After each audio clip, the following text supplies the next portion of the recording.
Okay, so well, today we have Dennis Gaitsgory, and if this is the first time you're in this seminar, please feel free to ask questions and drink with us. Are you talking to me? I just introduced you, so you can start.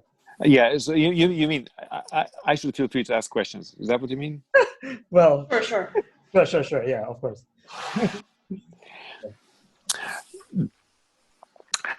All right. Okay, thank you very much for the invitation. So I'm going to talk about a joint, not exactly work, I don't know what it is, but it's joint with Warshawski. How do you spell his name? Unfortunately, not alphabetical order. Rosenblum and Kazdan.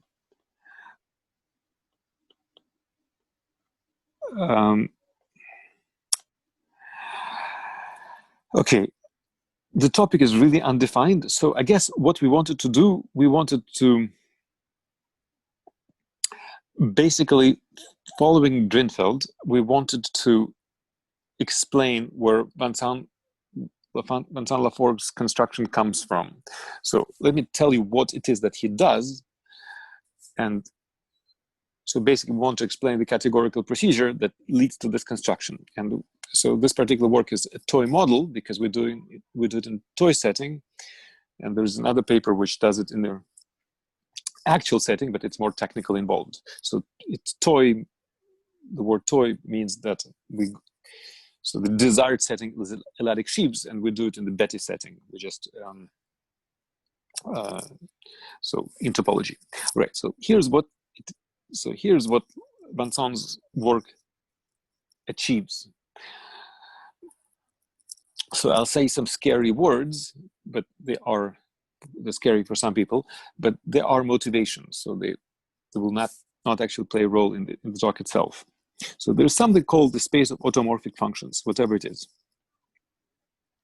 So if you wish, I can tell you what it is. So we are on the function field. We have a curve defined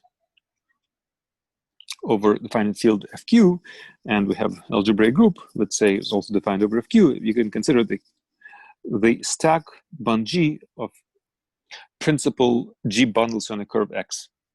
So it's an algebraic stack, and then you can take its FQ points.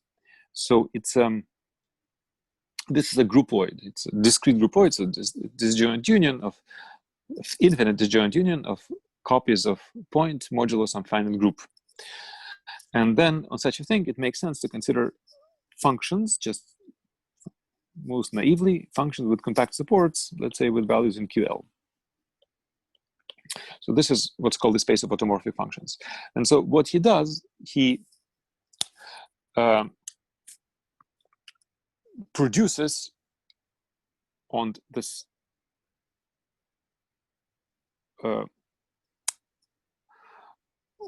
vector space an action of an algebra. Let me call it A. And so what I'm going to say is not exactly what he does. He does something coarser than that, but so just to I'll oversimplify things a little bit. But so let me say this. So A is so this vector space is vector space over QL, because QL bar is commutative QL bar algebra. And let me say it like this. In this case, you can take just spec A, and so it's an algebraic variety, but then you can just take its naively closed points. So how should I say it? Okay, of QL bar, so this is a set. And so the algebra A is designed in such a way that the set is set of isomorphism classes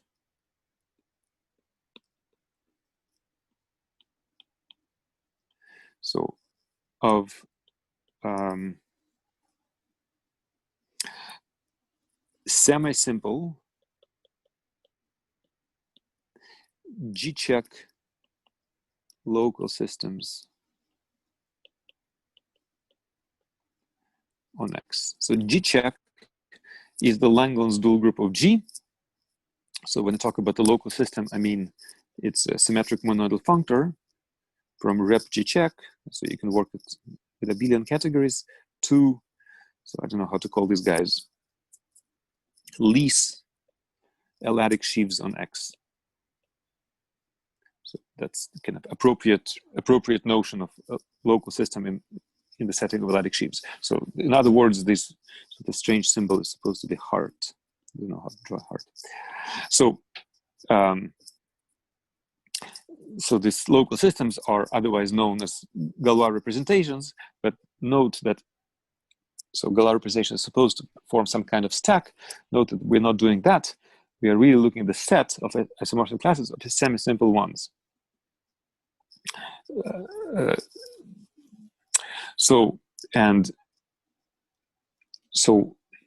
you get an action of this algebra, and so you can call it the spectral decomposition of the space of automorphic functions over this set. And so, and kind of in reality, what will happen inside, so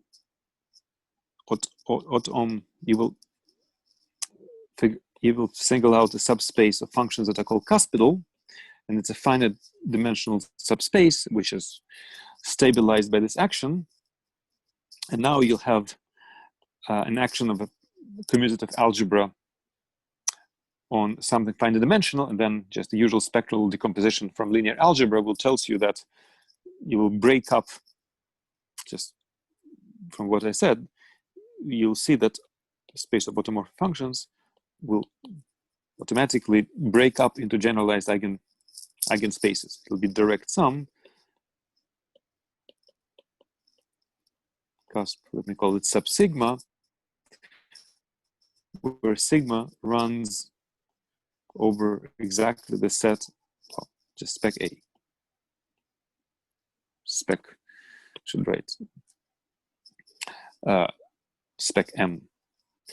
And so this is what's called automorphic to Galois direction in Langlands. So we've shown that you can split up automorphic representations according to Langlands parameters. And again, just I want to emphasize, Langlands parameters here means semi-simplification. So once you do this, you win. At least you win half. You proved one direction of Langlands. And this is what he did.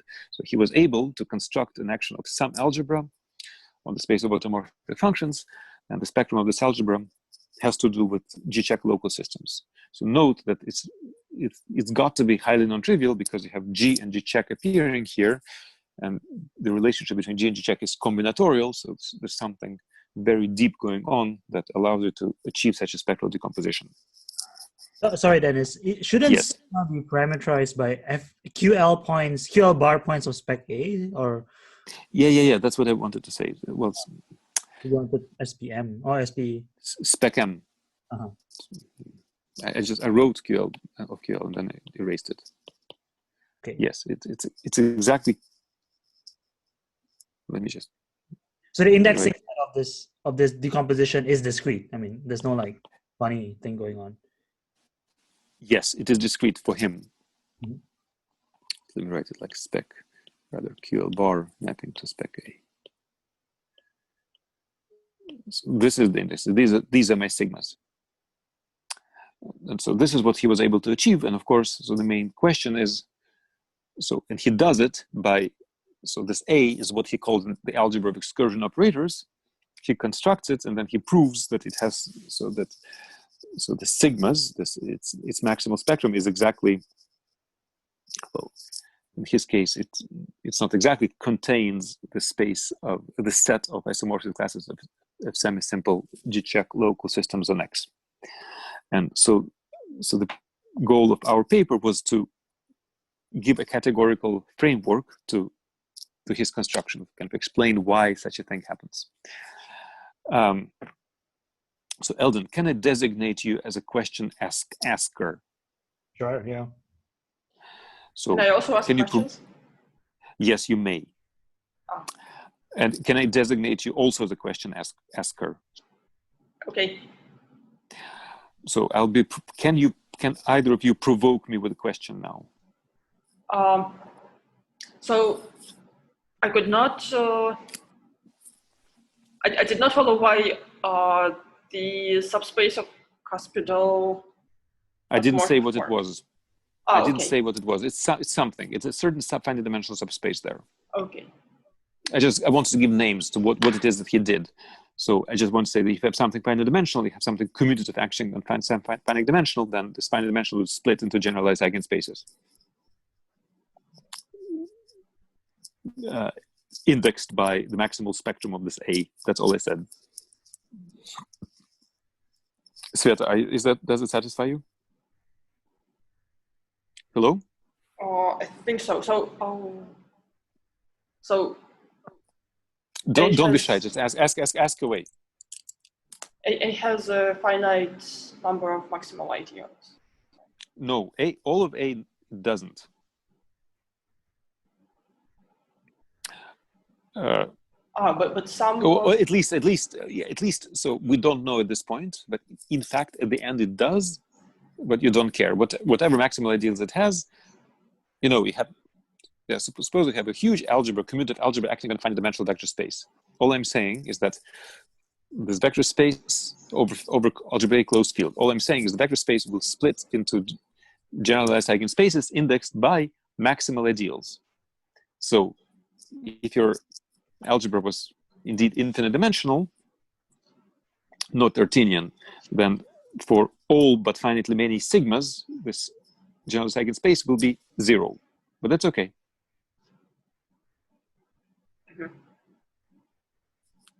I'm not saying anything beyond that. So at the end of the day, so you see, like in his actual world, so at the end of the day, one can construct an algebra A, so one can refine his work, and this A will actually be finite dimensional. It will be Artinian, and spec of A will be exactly G-check local systems.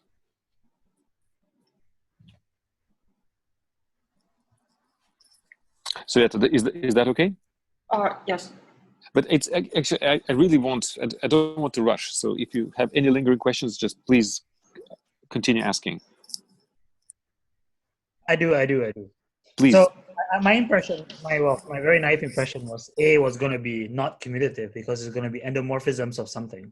So I guess no. A is commutative. Okay.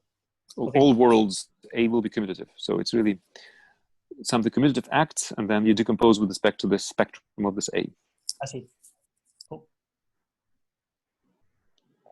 Sveta, any more questions? So I can sense by your silence that you want to ask something else. I've been trying to,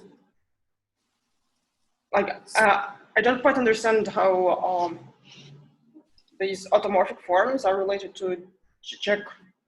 Oh, that's the whole point. I didn't explain that. I said that, so he, by some amazing procedure called cohomology of shtukas, he constructs some algebra A that acts on the space of automorphic forms. But that's what I'm about to explain. It's highly non-trivial because you see, like, there is no geometric relation between G and G check. That's the whole feat that he is able to do this. Mm-hmm. It's basically kind of, I just listed what he did. Is that okay? So far so good. So far so good. All right. Eldon. I'm good. All right. So now I will explain the main kind of the only ingredient of how G and G check interact, and we'll go from there.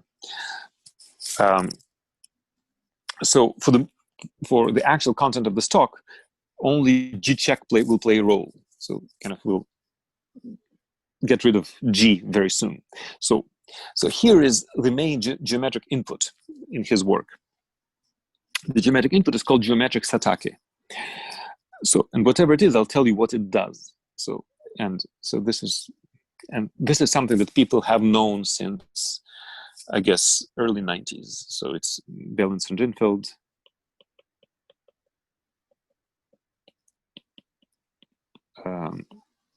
Ginzburg,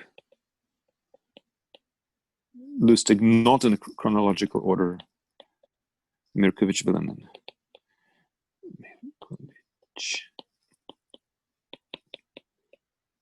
So here is what geometric satake does for you. So I'll do it first, kind of one-legged geometric satake. The word legged refers to leg, parts of body of an animal. And then we'll do I-legged when I is a finite set. So here's what it does. So you start, so there's the following functor called the Heka Functor. And from now on, whenever I write a category, I mean a stable category. I don't work with abelian categories. Whenever an abelian category pops up, I'll put a little heart.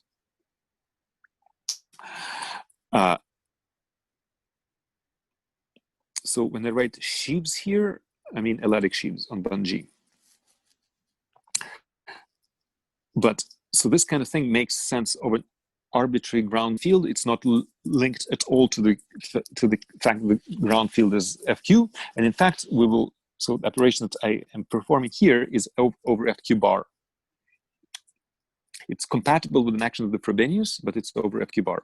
But I could do it over an arbitrary base field, and I could do it in arbitrary sheaf theory. So instead of elliptic sheaves, I could have worked with D modules or topological sheaves, which is in fact we will be doing in our toy example. So the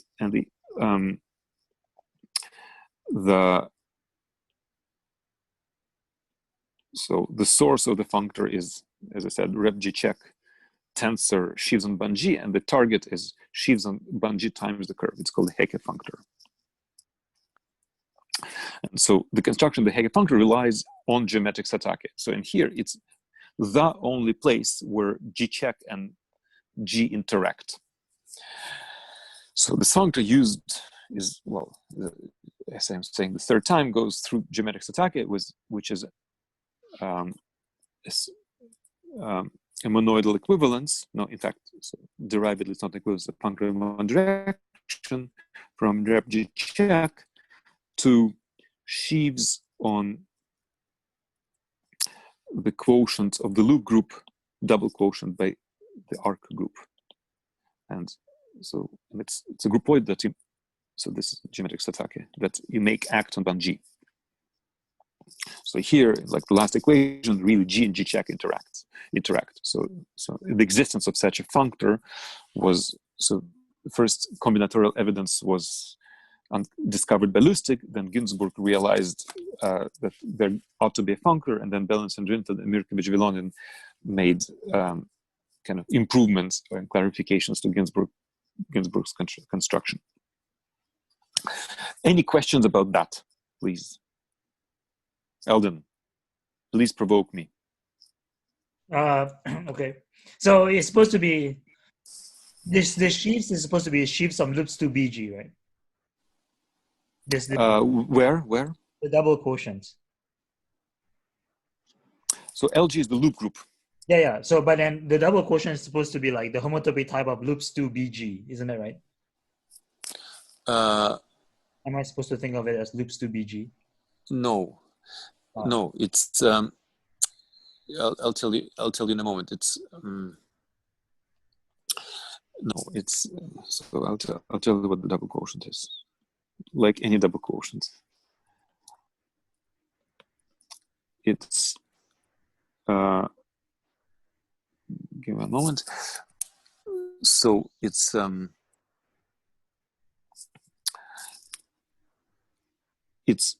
arcs to BG times arcs to BG over loops to BG. Is this kind of thing, and tautologically. I see. So if you wish, it's pairs of bundles on the formal disk, which are trivialized on the punctured disk. Yes. Can you informally say how this what this H does?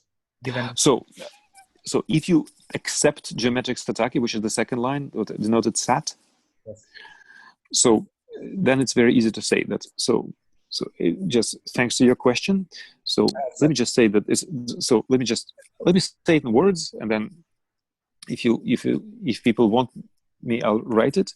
So if you look at this fiber product, it's as in words, it's a pair of G bundles on the disk that are identified on the punctured disk. And so this acts, it's a groupoid that acts at a given point. So disk, it's around a given point. This groupoid acts by regluing on bun-G. So because a G bundle can be on a curve, can be glued from the G bundle punctured curve and the G bundle on the disk.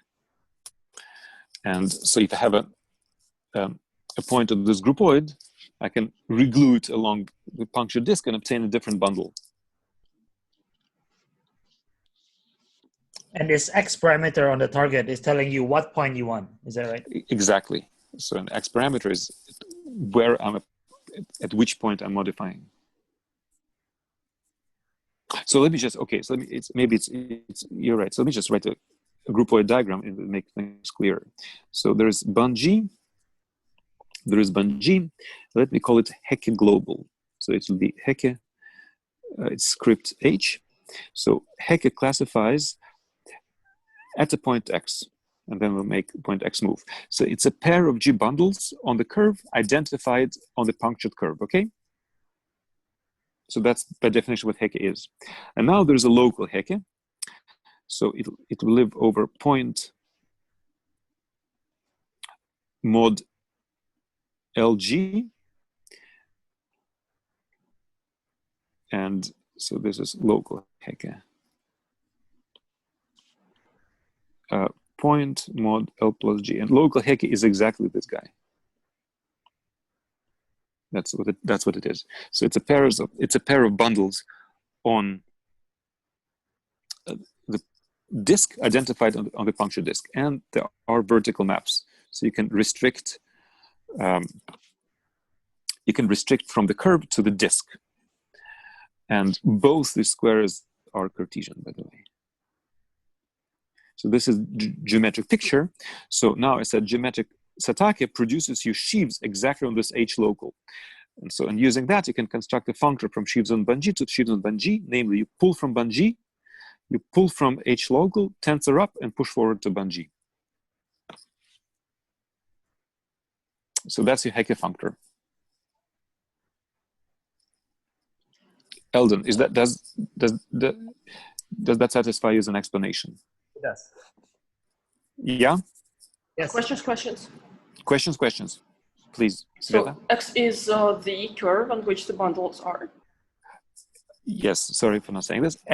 Capital X is the curve, and little x is the point at which I'm applying these modifications. And then, so if I froze my point X, the Hecke Functor will go just to sheaves on bun-G, but then I allow the point X to move, and I get sheaves on bun-G times X.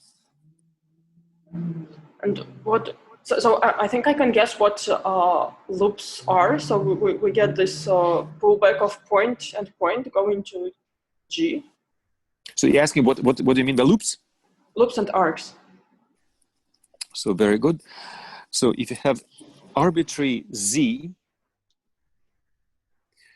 just something defined over your ground field. So let me tell you what.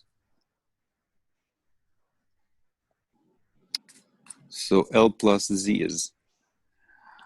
So it's an object of algebraic geometry. So it's a pre-stack. So it's something which has grothendieck functor points. So home from it to it from spec R. R is your test algebra. So this geometry, that by the way, is over the ground field, which is in this case F cube R. Not to be confused with what we had before, where it was over QL bar. So by definition, this is home from spec, but R of T. T is the local coordinate near your point. So we're talking about some disk. So choose T is the coordinate on this disk. This is arcs, and loops is same, but instead of power series, you have Laurent series.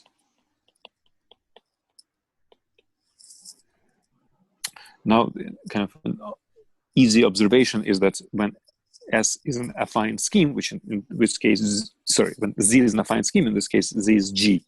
So this L plus Z is a scheme of infinite type, and LZ is an in scheme.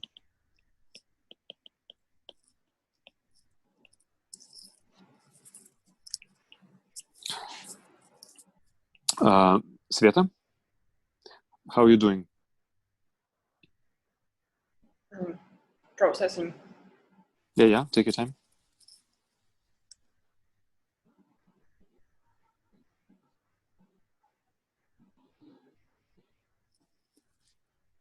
So is this action equivalent to having geometric shtuka? Oh.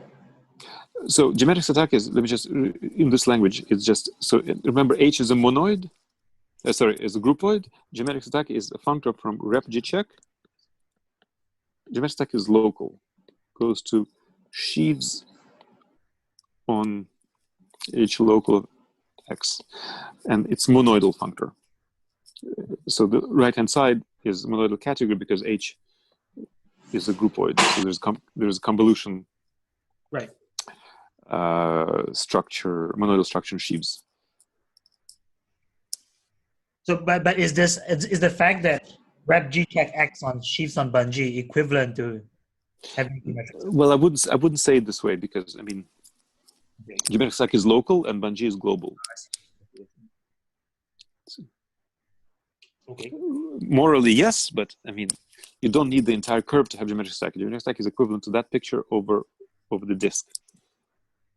Mm-hmm. And that picture of the disk gives you a picture of the curve as is kind of shown in this diagram.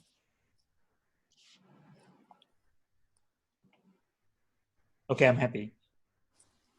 Back to Sveta. So in these definitions, why do you take series and not polynomials? Very good question. So polynomials, they have to do with the global curve P1, and series are really local at the point. So it's more like infinitesimal loops and infinitesimal arcs? Formal. Formal. Okay.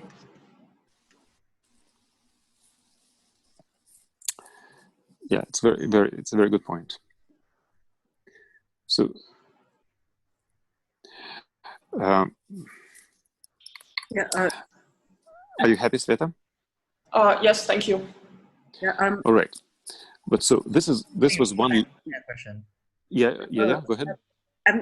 I'm sorry. I'm late here because of another seminar. Can you please remind real fast what is X and what is Z? Yes. But who is speaking? Rina, I don't know. Rina.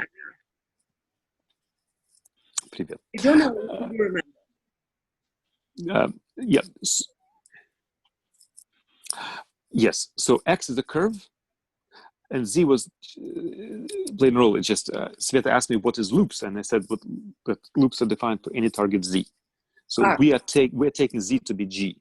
Oops, I'm sorry. I'm sorry. This is the typo here. So this was supposed to be G. Z. I just defined what loops are into Z. Z. I see. Thank you. Yeah. All right. Sveta, should I proceed? Yes, I'm good, I think. Yeah. All right. So, but this was one-legged shtuka. Let me tell you what an n-legged shtuka is. So, n-legged shtuka is. Wait, what is a shtuka? I-legged shtuka. Oh, sorry. I'm sorry. I'm not drunk, but it's I-legged Hecke action. So, I is a finite set. So, so in addition to this Hecke functor, you have an I-legged Hecke functor, and it acts as follows. So you take this category of representations, but I times with itself, and that goes to sheaves on bungee, but on the curve to the power I.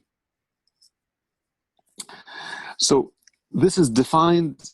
In order to define it, you have to refine a little bit geometric shtuka, and this is what Balancer and Drinfeld did. So there's what's called a factorizable version of geometric shtuka. So geometric shtuka with fusion, or whatever you want to call it. So basically, you're doing it at I points of the curve, but the whole point is that you can let these I points collide, and it will still work. So I denote this functor still by straight h. So it's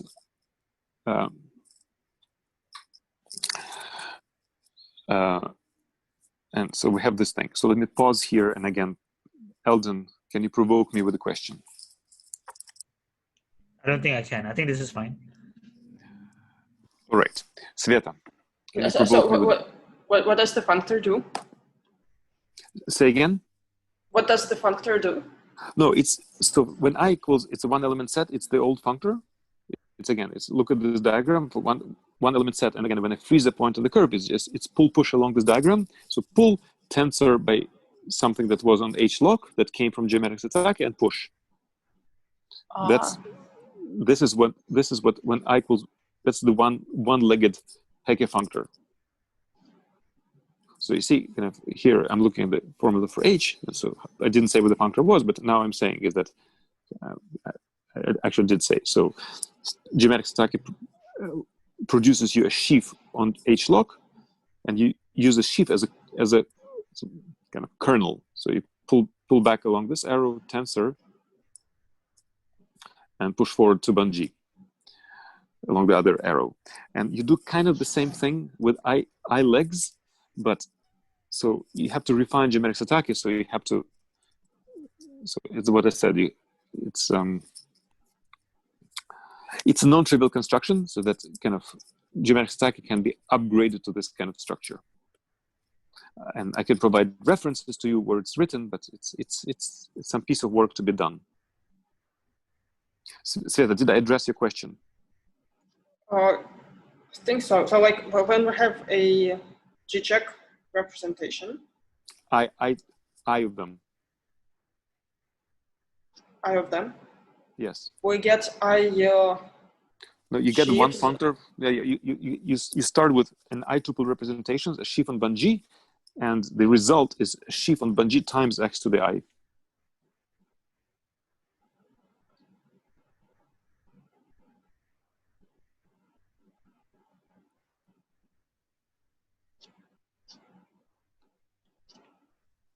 Yeah. How does it sound? But first we get sheaves on H log. On what? On H No. log. So you see, I didn't explain that.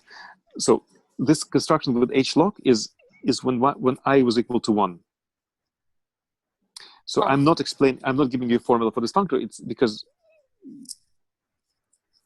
it's a little bit more involved. So H log, as I explained it really ties to one formal disk. But in this case, you have to deal with kind of what I would call a multi-disk. So basically, if you have an I tuple of points on the curve, you can consider the formal disk around their union. And so if points are distinct, this is just this disjoint union of two formal disks. But if the points collide, this is just one formal disk. So you have to work with this gadget. And once you say again? What you have just said does not depend on the order of points. I mean, the union of points doesn't care about the order of points, but x to the I does care. Is that important? No. I is an abstract set. It's not an ordered set. It's just abstract finite set. It's a very good remark to bring, but there is no order. So when I said formal disk, you really take, kind of multi-disk. You just take this finite sub-scheme in your curve and take its formal completion. Lina, does it answer your question? No. No. Just say it. If I is a set with 2 points, then x to the I is an ordered pair of points in x. No. Oh, sorry. No, it's just, what do you mean ordered? I mean, there is a difference between x1 comma x2 and x2 comma x1. That's absolutely right. It's not symmetrized. It's a Cartesian. Yeah, but the union of points is symmetrized. So are you saying it factors like for a Hilbert scheme, or I mean what I'm saying is that reverse factors through a Hilbert scheme?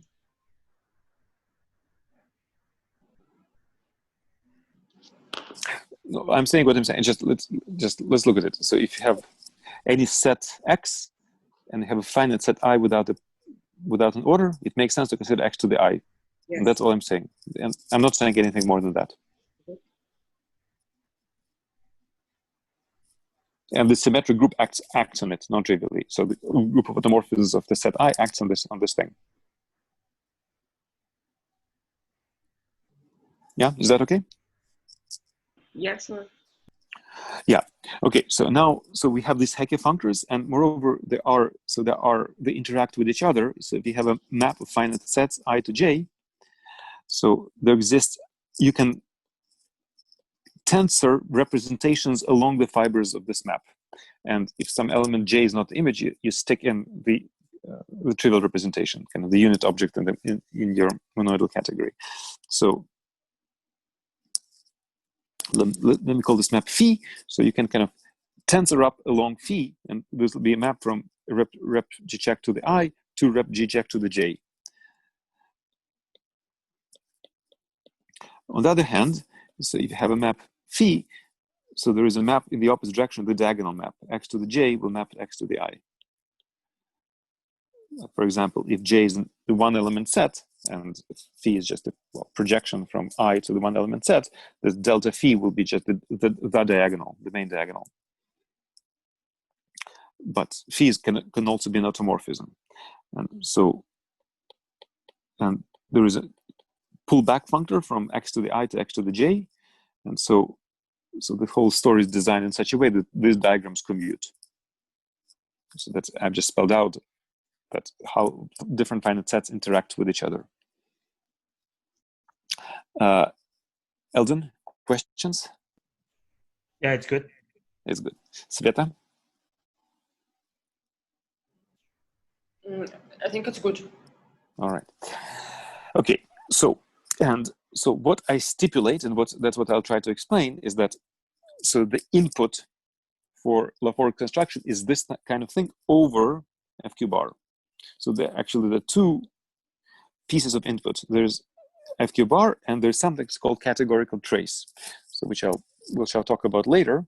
So we said that so you work over FQ bar, but your algebra geometric objects are defined over FQ. So therefore there is Frobenius on Bun-G, and there is a functor of push forward with respect to the Frobenius. It's an endofunctor of sheaves on Bun-G, again, over FQ bar.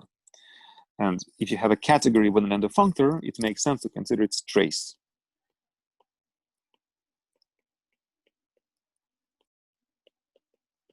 So, and in general, if you have a symmetric monoidal category and you have a dualizable object with an endomorphism, you can take its trace, and this trace will be the endomorphism of the unit object of your category. So in our case, our category is the category of symmetric monoidal categories with Lurie tensor product. The unit object there is vect. And so if you have a dualizable DG category with an endofunctor, you can take its trace, and it'll be this trace, as I said, will be the endomorphism of the unit object, namely of vect. But endomorphisms of vect is vect. So this trace is a vector space. And again, this vector space is over QL bar, because my categories are QL bar linear. So it's very funny here, we're doing algebraic geometry over FQ bar, but our DG categories, our algebra is over QL bar. So Eldon, please provoke me. Yeah, wait. You can only take traces of dualizable objects. Only dualizable objects. Bun-G is like It's op is the rule. Okay, okay. Op is So so it's you're taking PRL. the, Are you doing it in PRL or? I'm in PRL. So, however, this is kind of motivation. So, kind of the real thing that I've been doing will be not for sheaves on Bungie. So that's where the toy model will begin. And so, in the real game, the trace will be. I could take sheaves on Bungie is compactly generated. I could do it, but it will give a wrong answer. So what I really want to be doing is sheaves on Bungie with what's called nilpotent singular support. So wait, sorry. That'll be for the real game. So here's the question: like, yes, true or false? Sheaves on Bungie over FQ. QL bar sheaves on Bungie over FQ is a dualizable object in PRL. That's true. True. Okay, and but we're doing it over FQ bar though. We're taking I'm doing sheaves defined over FQ bar. I thought it's QL bar sheaves over FQ. Oh, with Bungie over FQ. QL bar sheaves, but Bungie over FQ bar over the algebraic closure of the finite field. FQ bar, sorry. Yep. Yeah. It's a compactly generated category. It's true. And that's not obvious, right? That's like your theorem or something. No, well, no. Okay. It's for stacks. This is obvious. I mean, because if you, I thought you need quasi-compact. You need this Bungie to be a quasi-compact stack, and it's not. No. So you see, for D modules it would be non-obvious, but for lattice sheaves it actually happens to be obvious, because here are the compact generators. Take any quasi-compact open, take something compact in it, and shriek extend. And in lattice sheaves you can always shriek extend, and so you have these compact objects, and they generate everything. It's compactly generated by J lower shriek. Yes, J lower shrieks from quasi-compact opens. Of QL bar. Sorry? No. To take your quasi-compact open, take all compact objects there. Take J lower shriek. Okay. And take J lower shriek from there. That makes sense. Thank you. Yeah. But you can't consider this trace, but the vector space you'll get is not vector space of automorphic forms. It's something huge. Okay. But I'm using it as a euphemism. Yep. Okay. Sveta. So all I said is that you can take the trace of an endofunctor on the dualizable category and get a vector space. That's all I said.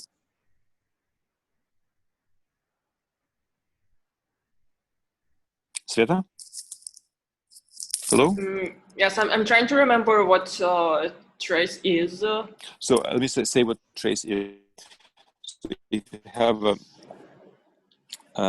symmetric monoidal category O, if you have a dualizable object little o, so suppose you have an endomorphism of O. So let me tell you what trace is. Trace is the following composition. Trace is the endomorphism of the unit object. So here's what it is. You take the unit object of O. So because O was dualizable, you have the unit map from O to O check. So then you apply F along just the first variable. Oh, okay. And then you apply evaluation back to the unit. So this is co-unit, this is unit. This is what trace is. If you think of what happens to vector spaces, that's what happens for vector spaces. But it makes sense in arbitrary symmetric monoidal category, and our O is DJ cat. DJ cat over QL bar. Okay, and then when you say that trace is an element of vector. No, little o, yes, a little o is sheaves on Bungie. And let me say that 1 sub o is vect. And so we get an endomorphism of vect as the QL bar linear DJ category, but endomorphism of vect is vect itself, namely, and every endomorph is given by tensor product with a given vector space. Mm-hmm. Ah. So that's how the trace is a vector space. Okay. Yeah. Sveta, provoke me more. Yeah, I think I'm good. But you said that you are working with stable categories. Say again? Well, let me say that I'm working QL bar linear PRL. So I call them DG categories. It's the same thing. It's just I'm working with stable setting, but QL bar linear. And I'll require my categories to be co-complete and all functors to commute with co-limits. So I'm saying some words from higher algebra. Sveta, are you okay with these words? I think so. Just I mean, ask like, I something. understand what co-complete is, and I understand what commuting with co-limits. That's what it is. Yes, it's. So by the way, why is it important? It's because Lurie tensor product is defined in this setting. So if you have two DG categories, C1 and C2, you want to define tensor product. But the question is, what kind of functors is it functorial with respect to? And so if you have a functor from C1 to C2, if you want to define a functor from C1 from C1 to C1 prime, if you want to define a functor from C1 to tensor C2 to C1 prime tensor C2, you want your functor on C1 from C1 to C1 prime to commute with co-limits, otherwise it won't work.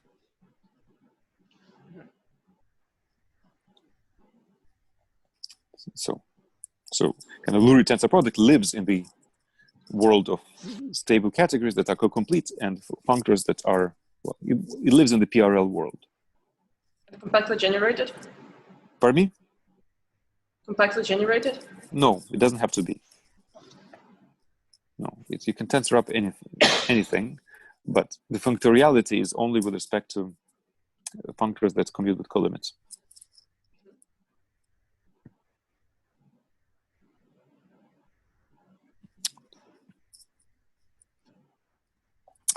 So is that okay? Yes. All right. So, all right. So, and I haven't really started the talk. I was just all right. So now let me actually present the toy model. So here's what we start with. So now you could forget about G, and so I'll continue to denote the group G check because it played the role of G check. So here's what you start with. You start with an arbitrary category C. It's a DG category. So it's a DG cat over QL bar. Think of think the motive. So kind of the example we want to keep in mind is sheaves and bungee. But we'll work with, as I said, we'll work in topology. So instead of QL bar, you'll have an arbitrary field of coefficients E. So arbitrary, let's say algebraically closed field of coefficients. And because I'm a coward, I will also assume a characteristic 0. And the reason I assume that is because I'm mortally afraid of representations of groups, of modular representations. I like representation theory of groups over characteristic 0 because for reductive groups it's semi-simple. And I'm really afraid of characteristic P. So Characteristic P does not exist. It does, but let's pretend it doesn't. All right, so that's my category C, and I impose a Hecke action on it. So I assume being given a collection of functors like this.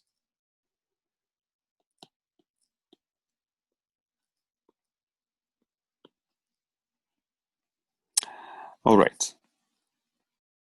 Oh, damn. We have something like called X. What is X? So X now, as I say, we have the toy model. X will be a space, like an object of SPC. So before, That'd be a simplicial set. Pardon me? Okay, like, can I think of it as a simplicial set? You can think about simplicial sets, whatever you want. Any model of SPC. And so remember, our Hecke functor went to sheaves on bungee times x to the I.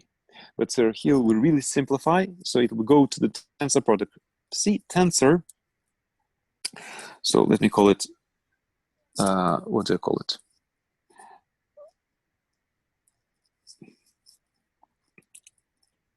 Vect e to the x. So vect e. So you can think of vect e to the x as e local systems on x.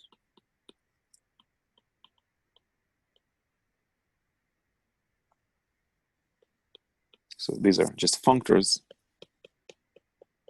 from your space x to vector spaces. So when I say local system, I mean that for every point of x, you have a vector space. For every path, you have morphism with vector spaces, automatically isomorphism, because all paths are invertible. X is a space, it's a groupoid. For every homotopy between paths, you have a homotopy, and blah, blah, blah, blah, blah. So these are, so vect e to the x is local systems on x, not necessarily finite dimensional. So we impose giving this Hecke action on C, which is supposed to be kind of an analog of what we had of this one-legged Hecke functor. So let me pause here. Eldon, but provoke me. Right. So you cannot do this tensor product in the real story, is that right? In the real story, I can. So in kind of the actual story with this nilpotent singular support, yes. However, so let me say it like this: you could take sheaves on X, tensor sheaves on Bun-G. Yes. And there is a fully faithful functor to sheaves on X times Bun-G, but this fully faithful functor is not an equivalence. And it's emphatically not true that when you apply a Hecke functor, you land in the central image of the subcategory. But if it's true, it would be true if you replace sheaves on Bun-G with sheaves with nilpotent singular support.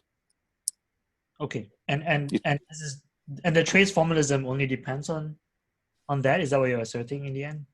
Pardon me? The trace that you want to take only depends on smaller category. It's not that it depends. I will take the trace on the smaller category. Okay, and that's the correct answer. That's, yeah. I'll basically. So basically, I'll take the category of all sheaves on Bun-G. I'll throw it into trash. Okay. So at the end of the day, I'll only work with the category of sheaves with nilpotent singular support. Is there an analog in this vect C to the X object of what nilpotent singular support means?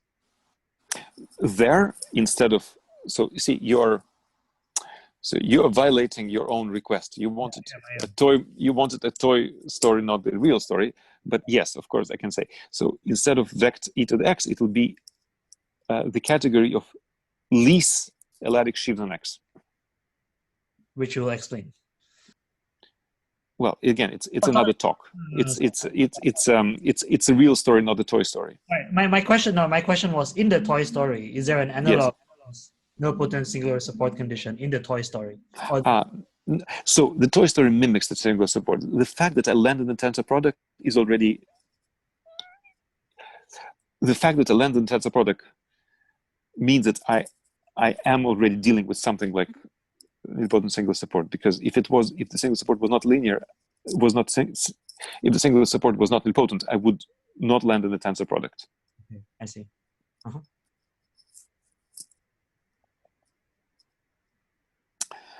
So this is what we've got, but as I said, we need also I-legged Hecke functors. So just say that along with this functor, I give myself a whole bunch of them to the tensor power I. Tensor C will go to this vect x to the tensor power I, which is, by the way, the same thing as this thing is the same as vect E to the x to the I. Same thing. And they interact for different I and j in exactly the same way as I wrote for the Hecke functors. So this is kind of the input that we've got. And let me right away quote a theorem, which is not a difficult theorem, and it says the following. So let me just start. So, Sveta, please provoke me with a question. So this new Hecke Functor, like the one-legged. Yes. Yeah. So I stipulate. It's my datum. That's what I start with. Just take abstract category C. Okay. It's just I'm telling some abstract story, and so yeah. That's my datum, but in fact I give more than that. I give this I-legged Hecke functors for all sets I and I have this commutative diagrams when I map to J. Okay. So that's my dat. I have a quick question. Pardon me? I have a quick question. Please. So at this moment, G disappears from the story altogether. I warned you. G only enters.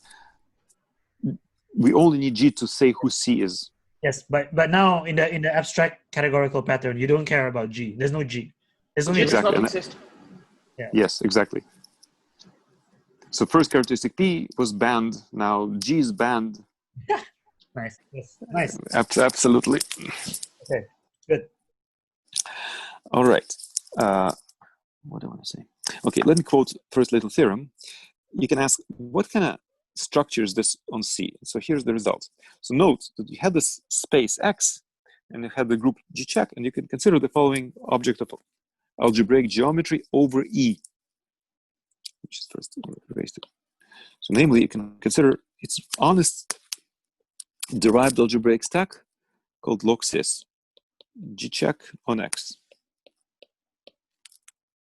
So let me say what it is. It's really an algebraic stack over E. So let me say what it is. Home to it from spec A. So I deliberately denote by R's rings over what was FQ bar, which is now banned, but A's will be rings over the field of coefficients E.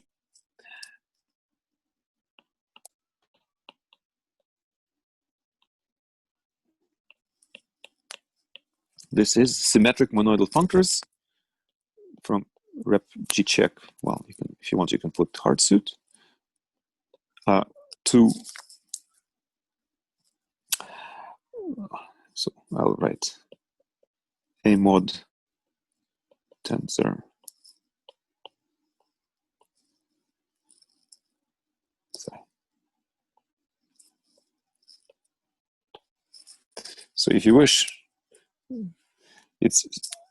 so this category is local systems. So you can. This is the same as,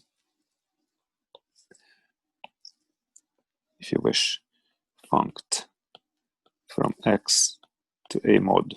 These are local systems of A modules on X. Before it was local systems E vector spaces. Now this is the same thing as local systems of A modules on X. And this is symmetric monoidal functors from representations of G check to local systems of A modules on X. And you can easily prove that it's an object of derived algebraic geometry. In fact, if X is connected, it's a quotient of an affine scheme by G check. Eldon, questions, please. I'm having trouble thinking about it. So to every representation, I give you a. Oh, okay, so that's something important. Forget G check. Suppose G check is GLN. Okay. So for some n, so a functor from representation of GLN is the same as you have to specify the image of the standard representation. I see. So, and all you have to do, I'm giving myself a local system on X of A modules, which is with respect to A at every point of X, it's locally free of rank n. With the G action given by the standard. No. There's no G check. I mean, so G check was GLN. Yeah, right. With the standard representation of GLN. Pardon me? No. I'm saying that for GLN, you only, instead of specifying the entire functor, you have to specify only the image of the standard representation. Got it. Okay, I see. Yes. And it's supposed to be just an n-dimensional local system on X, but like we have this A around, so it's a local system of A modules on X, of locally free rank n A modules on X. Yeah. Okay. And in general, you use Tanakian formalism, and you do such a thing for every representation. Right. Okay. So if it, Ellen, what's your Platonic idea of this? So let's first what's local system? Local system for G-check is really a symmetric modular functor from rep G-check to local systems of vector spaces on X. Right. I'm just replacing vector spaces with A modules. I mean, that's... Yes, and now these were kind of E points of log-sys, but now you want to say what A points are. Yeah. No, I just spelled the natural notion of A family of such guys. So I mean that's a very basic thing. It's kind of what's called the Betty local systems. Betty space of local systems. Okay, let me give an example. Yes. So if X is kp1, so if it's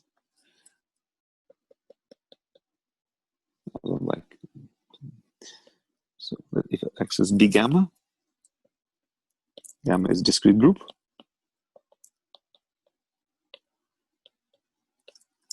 Then this looks says G-check is the following thing. You consider the affine scheme of homomorphisms. It derived affine schemes of homomorphisms from gamma to G-check. It's derived because, so what's this affine scheme? You have to specify the image for each element gamma, and you get a huge product of copies of G-check, but then you have to impose relations, and these relations are in general derived. Yeah, this makes sense. So you take this homomorphism modulo the action of G-check on this by conjugation.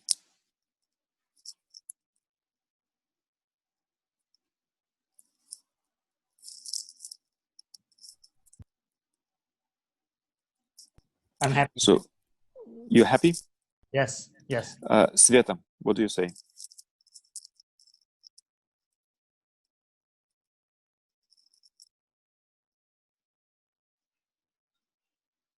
Sveta? She's muted. I'm a bit confused. Okay, let's deconfuse you. Yeah, I think I will probably just... Okay, what I will ask will probably be equivalent to asking what Eldon asked, but I don't know.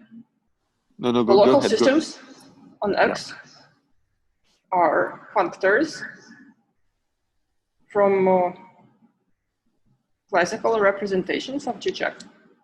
Yes. To... So let's forget modules. A. Okay, forget A. So let's think let's just go step by step. So this is a notion of n-dimensional local system on X. Forget A. And we understand what it is. It's like, at every point of X, you have an n-dimensional vector space. And yeah, so we're cool with that. Yeah? Yes. So, and this is for the group. So this is n-dimensional local system. Now let's ask ourselves what it means to be, let's imagine what it means to be G-check local system on X. What G-check is a group. Well, I mean,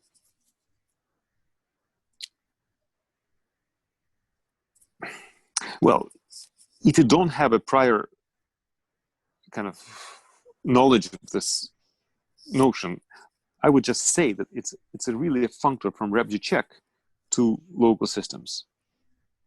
So for every object of rep G-check, it has some dimension. You specify an n-dimensional local system, just as we said before, but they behave tensorially with respect to representation of G-check.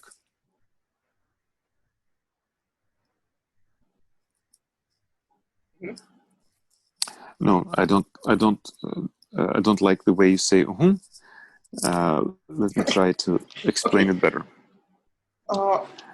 So I have a local system on X, and I want to introduce some G-check action on it. No. It's not.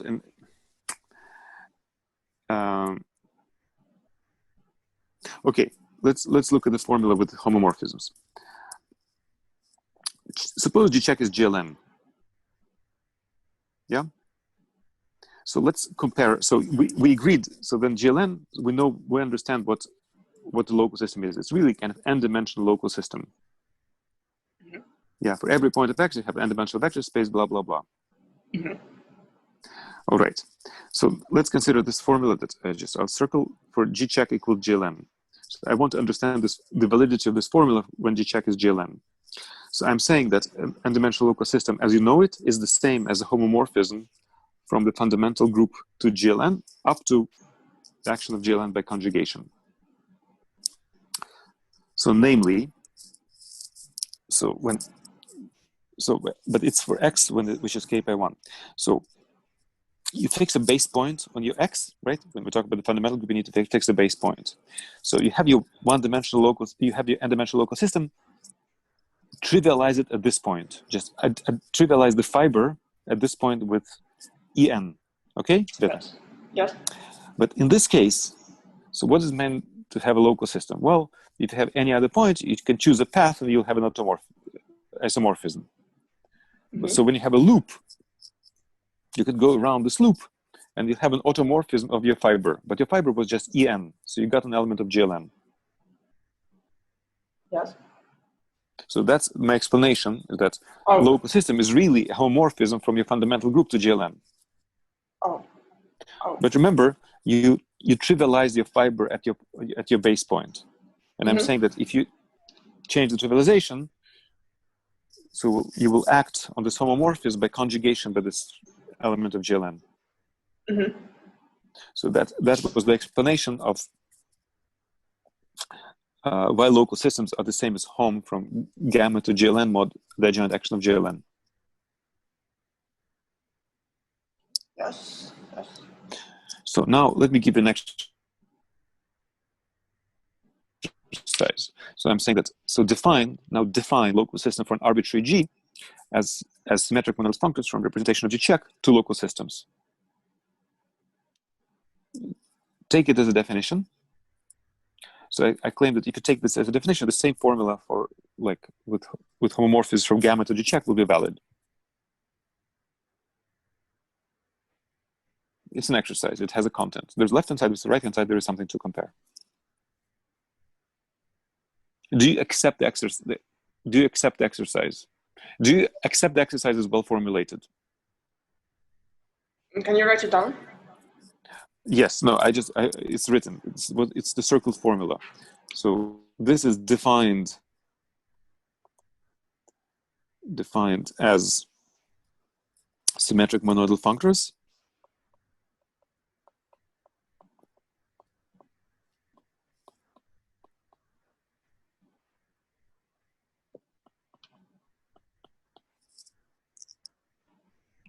And I'm saying, with this definition, it matches exactly homomorphisms from gamma to G check. Okay, yes. It seems to be well formulated. Yes, so it's an exercise. Yes. Just justify that definition of local systems, but then it's not just a groupoid. It's actually an object algebraic geometry. So you can define its A points. And all you have to do is just replace vector spaces by A modules.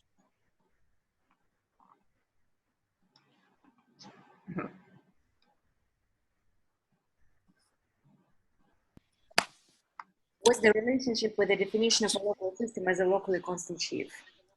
Is it the Holmes? Are you taking? So give me that definition. Locally constant sheaf. So I would say local system of representations of G check is a locally constant sheaf of representations of G check. So like a three sheaves, so a functor to left G check, which is a sheaf. Are you taking Holmes? No. So you don't want to consider local systems of representations of. Okay, so log G check is a different thing. Yeah. So let's talk about GLN. Yeah. So for GLN is what I said is exactly what you said. It's really a local system of n-dimensional vector spaces. Yep. And for an arbitrary group, you want to go this Tanakian way. So I think I know what you're talking about. So you can think about the following. It's not representation. So you can consider a sheaf of sets that's acted on by gcheck, Yeah. such that locally the sheaf of sets looks like the product of your base times gcheck. I see. And that's exactly, so this is, if you wish, this is the Uh, total space definition. But I see. So it's not like a locally constant sheaf of representations. It's more like a what's torser. called It's a principal G bundle. it's not a principal G bundle. It's a principal G bundle which is flat. Yeah, I see. Yeah, it's a torser. Yep. But for algebra, it's an inefficient way of thinking. So just you can translate it immediately into this Tanakian language, and that's better stick with the Tanakian language. Mm-hmm. All right. So let me formulate a theorem. So remember, we had the C over there with this Heke functors. So I claimed such an action, this Heke action on C is exact same thing as the following. Take this algebraic stack of local systems on X. It's an algebraic stack. You can consider the category of quasi-coherent sheaves on it. And always been derived category. And it's a symmetric monoidal category. In particular, it's a monoidal category. And you can make it act on C.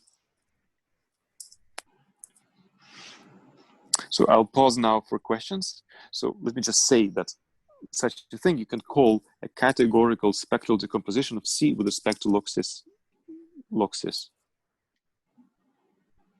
So Eldon, please provoke me. I would like to see one functor, one way, I will give it to you.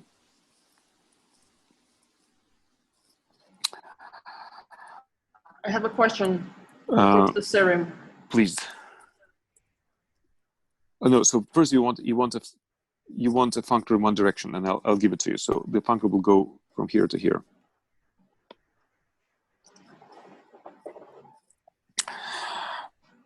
So it's a very nice question. So we'll do the following. So let me do it for one-legged Hecke functor, okay? Not finite set I, just so that we don't get confused. I'll take one. Life with a QCO module, QCO Loxis module, and you're going to tell me what Hecke functor is, but for the finite set being one element set. One element set, yes. So what do I have to do? I need to give a Hecke functor. So I start with representation here, and I'm supposed to give a Hecke functor with V fixed. So it's a Hecke functor from C to C tensor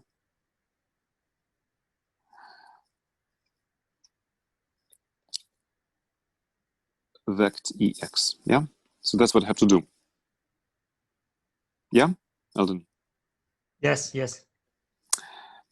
Starting from an action of quasi-co. So now I'll introduce the following remarkable object, kind of universal guy. It's EV.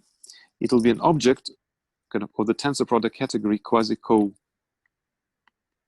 log cis G check of X. So tensor this category.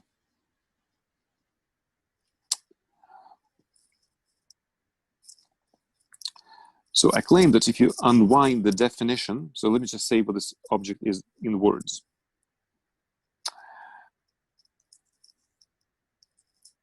So it's an object of the tensor product category, quasi-coherent sheaves on log cis tensor vect. So let me tell you what its fiber is at a given local system. So fix, first do the level of fibers. Fix a point in log cis G check. So let me say what the fiber is at sigma, and that will be an object here. But remember, what's a local system? Local system is a symmetric monoidal functor from rep G check to vect, and I can just evaluate this functor. So let me just write it. So sigma was a symmetric monoidal functor. So this EV sigma is sigma applied to V.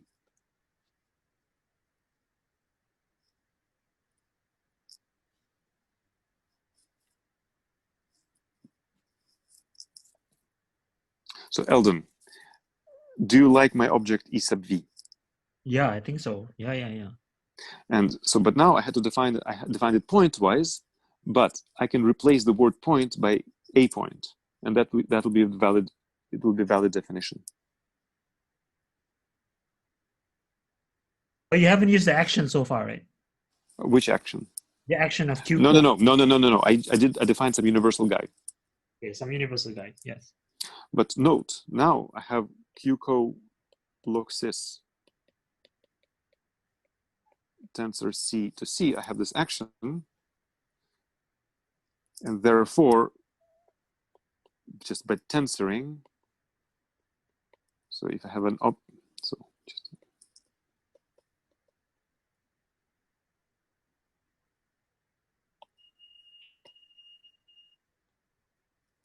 so add a factor, tensor vect. I have this action functor, and I just can stupidly tensor it by vect x. And now, and in here, we just said there is an object EV. So that's my Heka functor.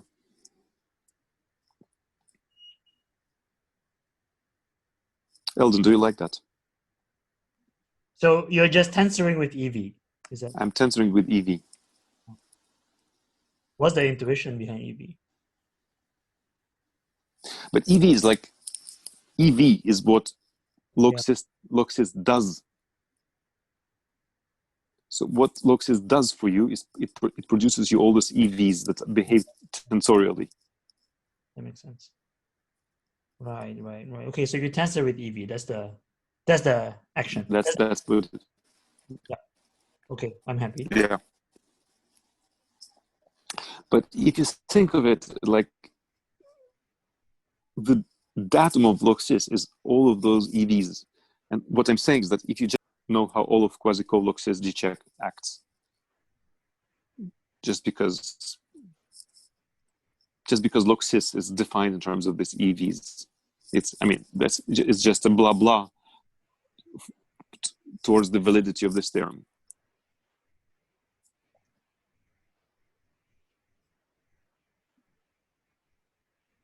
Right. Okie dokie. So we are 5 minutes short of 1 hour and a half. And I have gone through, you'll be amazed, through half of my talk. That's amazing. You've done well. Yes. No, yeah. It could have easily been 1/10. So, what are we gonna do? I don't think I can go for another hour and a half. Do you want to postpone until? Yeah, would you be down to speak next week? I can do it. Yeah, I guess. Yeah, if it's this time, yes. That time? Okay. Are you sure you want it? Yeah, I do. You see, the problem is that you'll do the exercise by then. Say again? I will do the exercise by then. Yes, you kind of have to do the exercise by then, otherwise it's. So I sent you guys the paper. You can maybe also post it on the seminar webpage and kind of put speakers who wish to continue. You can familiarize yourself basically with section 1 of the paper. This is the one that's not public yet. The one that is public. It's a paper on the archive. Yeah, I see. It has toy model, blah blah blah. Can you? Okay, so well, in 5 minutes, would you be able to give the idea as to why this should be an equivalence?